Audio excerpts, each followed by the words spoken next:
Hello guys, welcome back to the channel. तो इस video में हम डिस्कस करेंगे ये जो हमारे पास डेमोग्राफी सेंसस और फीचर वाला जो पोर्शन है ना JKSSB के जूनियर असिस्टेंट एग्ज़ाम के लिए। अलॉन्ग विद दैट यही जो टॉपिक है ये FAA में भी है, ये JKPSI के सिलेबस में भी है, ये जो डेमोग्राफी एंड सेंसस वाला जो है। और ये जो सेंसस था ये 2011 वाला ही है जो अभी चल रहा है, जिसके ऊपर अभी जो रीसेंट जो एग्ज़ाम्स हो जाएंगे ना जून तक, क्योंकि जून तक FAA का भी हो जाएगा, JKPSI का भी हो जाएगा। तो जून तक तो जो है वो 2011 वाला ही जो सेंसस है वही चलेगा। तो हम इसके जितने भी MCQs हैं ना, PYQs जो भी हैं वो हम डिस्कस कर लेंगे इस वीडियो में। ठीक है, तो लेट्स बिगिन। तो ये सेंसस के रिलेटेड जो भी MCQs हैं, ठीक है, आप देख सकते हो ये सारे मतलब प्रीवियस ईयर PCS या फिर CDS इन सब एग्ज़ाम्स में पूछे हुए क्वेश्चंस हैं। तो सबसे पहला क्वेश्चन जो है वो ये है कि under the civil registration system CRS जिसको कहते हैं, कि कितने दिन तक हमें बर्थ या डेथ जो इवेंट होते हैं उनको हमने रजिस्टर करवाना होता है। तो with in 15 days, 21 days, 30 days या 26 days। तो the right answer is 21 days के विद इन हमने इनको रजिस्टर कराना होता है। ठीक है, फर्स्ट क्वेश्चन का आंसर है B. Then the next is dependency ratio जो होती है वो क्या होती है। देखो आपको समझ आ ही रहा होगा डिपेंडेंसी क्या होती है। जिस एज में कोई डिपेंडेंट हो, जैसे जो 14 ईयर्स तक के जो चिल्ड्रन होते हैं या फिर जो सीनियर सिटीजन्स होते हैं 65 अबव, वो लोग होते हैं जो डिपेंडेंट होते हैं। तो डिपेंडेंसी जो रेशो होती है वो इससे डिसाइड होती है। अब इसके जो बीच के हैं, मतलब 15 से लेके 65 एज तक के जो लोग होते हैं, वो लोग जो है वो डिपेंडेंट नहीं होते हैं। ठीक है, तो अगर हमारी कंट्री की डिपेंडेंसी रेशो डिक्लाइन कर रही है तो इसका मतलब क्या है कि हमारी जो पॉपुलेशन जो 15 से लेके 59 तक है वो रिलेटिवली हाई है। तो राइट आंसर जो है इसकी वो ये है। और अगर कोई पूछे कि डिपेंडेंसी रेशो या फिर डिपेंडेंसी रेशो वाले लोग होते कौन से हैं, तो वो 0 से 14 वाले और 65 से ऊपर वाले जो लोग होते हैं वो डिपेंडेंट होते हैं। ठीक है, then the next is among the following which following religions, कौन से ग्रुप जो है जिसमें हाईएस्ट परसेंटेज है लिटरेसी रेट की एज पर 2011 सेंसस। तो क्या वो हिंदूज हैं, क्या वो क्रिश्चियन हैं, क्या वो सिख हैं, या फिर वो जैन्स हैं। तो the right answer is Jains. ठीक है, the next is demographic dividend. Demographic dividend क्या होती है कि यही जो वर्किंग क्लास होती है ना, ठीक है, जो मतलब वर्क करती है, ठीक है, वो होती है हमारे पास डेमोग्राफिक डिविडेंड, जो economic growth of a country के लिए मतलब काम आती है। ठीक है, तो जो डेमोग्राफिक डिविडेंड वाली है उसका क्या मतलब होता है कि 16 से लेके 64 ईयर की एज ग्रुप की जो पॉपुलेशन होती है वो होती है डेमोग्राफिक डिविडेंड। कोई भी कंट्री जो मतलब लाइक प्रोग्रेस कर रही है या फिर जो डेवलपिंग कंट्री है, अगर वहाँ पे वर्किंग क्लास जो है वो ज़्यादा हो तो वो अच्छे से ग्रो करती है। Then the next is which among the following is the most populated state in India as per census. जो इन चारों में से मोस्ट पॉपुलेटेड स्टेट जो है वो कौन सी है, तो इट इज़ मेघालय। ठीक है, then the next question is find the correct arrangement of the urban agglomerations in the descending order as per the population size according to census। तो इन states में से कोलकाता, चेन्नई, मुंबई एंड दिल्ली में से कौन सी स्टेट्स हैं, इनको हमने डिक्रीजिंग ऑर्डर में अरेंज करना है। ठीक है, सबसे बड़ी से सबसे छोटी तक। तो it is Mumbai, then Delhi, then Kolkata and then Chennai. B is the right answer. ठीक है, अर्बन की बात की हुई है इन्होंने इस क्वेश्चन में। Then the next is which one of the following statements regarding sex composition is not correct. ठीक है, सबसे पहले तो सेक्स रेशो होती क्या है। सेक्स रेशो होती है, इंडिया में सेक्स रेशो को कैसे डिफाइन हम करते हैं कि नंबर ऑफ फीमेल्स पर 1000 मेल्स। ठीक है, ये राइट आंसर है। इसमें इन्होंने पूछा है कि इनकरेक्ट कौन सा है। कुछ जगहों या कुछ कंट्रीज़ में ये एक्सप्रेस की जाती है नंबर ऑफ मेल्स पर 1000 फीमेल्स। ये भी सही है, ये भी सही है। और वर्ल्ड लेवल पे सेक्स रेशो कितनी है, 102 मेल्स पर 100 फीमेल्स। और एशिया में there is high sex ratio. This is the wrong answer. ठीक है, देन दोबारा यही क्वेश्चन आ गया कि ये डेमोग्राफिक डिविडेंड क्या होता है।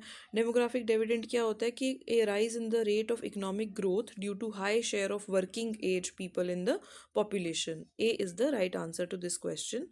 ठीक है, then moving on, next question है which of the following is the correct descending order of Indian states in term of their density population. ठीक है, डेंसिटी पॉपुलेशन के हिसाब से सबसे ज़्यादा डेंसली पॉपुलेटेड जो है वो बिहार है, then waste Bengal, then Kerala and then Uttar Pradesh. ठीक है, सी आंसर है इसका। ठीक है, आप देख भी सकते हो।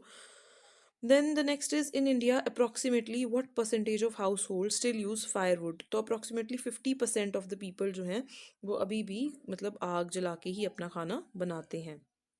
Then, which one of the following is the correct ascending sequence of states in term of their population density as per जो है सेंसस 2000 मतलब 11। ठीक है, तो सबसे पहली बात तो जो है आपको पता है कि सबसे कम जो पॉपुलेशन डेंसिटी है वो अरुणाचल प्रदेश की है। ठीक है, तो अरुणाचल प्रदेश, ठीक है, then Mizoram, then Sikkim and then Himachal Pradesh. तो B answer is the correct one. Then the next is the rate of population growth during 2001 and 2011 declined over the minute, ठीक है, declined over the previous decade in all of the following states except, कि मतलब जो population थी वो decline हुई सारी states में, एक्सेप्ट वो कौन सी स्टेट है जहाँ पे डिक्लाइन नहीं हुई। तो it's answer is A, Tamil Nadu. ठीक है, then the next one is which one of the following is the correct ascending sequence of states with regard to the percentage of urban population. ठीक है, असेंडिंग सीक्वेंस हमने लगाना है कि मतलब छोटे से बड़े की तरफ जाना है हमने अर्बन पॉपुलेशन के हिसाब से। ठीक है, so it is Maharashtra, Kerala, Mizoram and then Goa. ठीक है, सी आंसर है इसका। The next is which one of the following Indian states has the highest percentage of scheduled tribe population.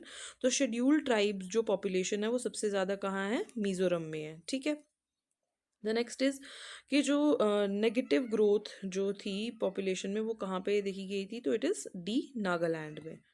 ठीक है, then the next is which one of the following is the correct descending order of Indian states in terms of sex ratio। sex ratio के terms में descending order में हमने ये लगानी है। तो the right answer is Meghalaya, Manipur, फिर Mizoram and then Tripura. ठीक है, हाईएस्ट कहाँ पे है, मेघालय में, लोएस्ट कहाँ है, त्रिपुरा में है, in terms of sex ratio की बात की गई है। Then which one of the following union territories has the highest female literacy rate. UT की बात करोगे और फीमेल लिटरेसी की बात है तो इट इज़ लक्षद्वीप। ठीक है, then the next one is from which year was the regular census जो हैं वो कब से कंडक्ट होने स्टार्ट हो गए, 1881 से। ठीक है, 1881 से आफ्टर एवरी 10 ईयर्स जो है वो सेंसस होने स्टार्ट हो गए, after every decade. Then according to 2011 के सेंसस की डेंसिटी पॉपुलेशन जो है इंडिया की वो कितनी है, तो it is 382। Then as per the census of 2011 the share of population between the age of 35 years, ठीक है, below the age of 35 years जो है वो कितनी है, तो इट इज़ 65%। ठीक है, then which one of the following state is ranked economically at the top but lowest on the basis of sex ratio. तो लोएस्ट सेक्स रेशो कहाँ पे है हमारे पास, इट इज बी, महाराष्ट्र।